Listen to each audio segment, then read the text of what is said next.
Now, I don't always tape up trim, but when I do, it's because it's a sensitive part that I don't want to run the polisher up onto. This is a matte finish. It's a vinyl finish, so it's like a kind of like a chrome delete type of thing. Now, even if I bump up the polisher onto this, it's probably going to be okay because it's vinyl, but sometimes it can be weird. Don't know what type of vinyl it is, and if you do run the polisher up to it, it could create a little shiny spot. I don't want that. So it's not necessarily damage, it's just creating a shiny spot on a matte finish that I don't want to be there. So in this case, I am going to tape it up.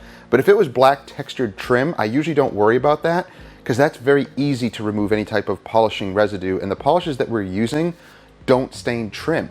That's an old adage, that's an old thing of old formulas, and the new stuff doesn't really do that anymore. If it does, then you can just use some isopropyl alcohol and a little magic eraser on the plastic trim and it removes it. No damage, no problem, very easy. So don't sweat that. However, in this case, because this is a special thing that we're dealing with, this matte finish, I don't want to create any shine to it, therefore I am taping it off. So gauge that accordingly to what you're dealing with. Don't just tape arbitrarily and waste tape. Learn how to polish up to the edges also. Emblems, the chrome emblems, I don't need to tape around those because it's not going to damage anything. Even if a little bit of polish goes underneath the emblem, not a big deal. It's going to do that if you try to tape around that anyway.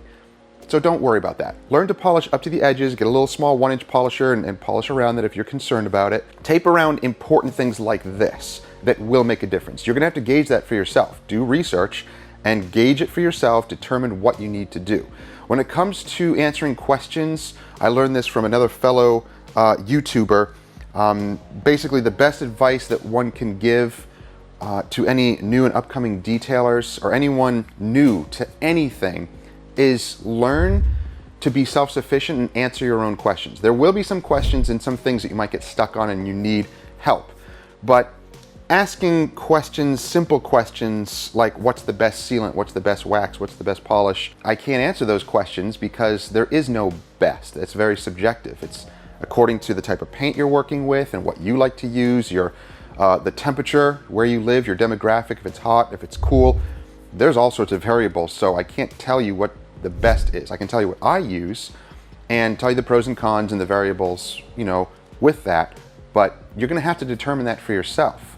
That's what I had to do, and that's what a lot of other professional detailers had to do. So you start with a certain compound or polish that you do see others using and they like. Start with that, and then gauge if you wanna get something else after that.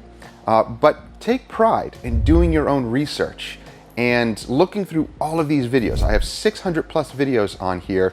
There's so much information that you may have missed in older videos. Go back a couple of years and watch them through. I actually do that on quite a few different channels.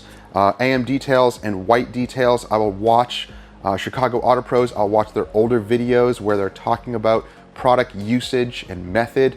Go back and watch those videos because it'll refresh in your mind. You're gonna see things that you may have missed and it'll probably answer your questions.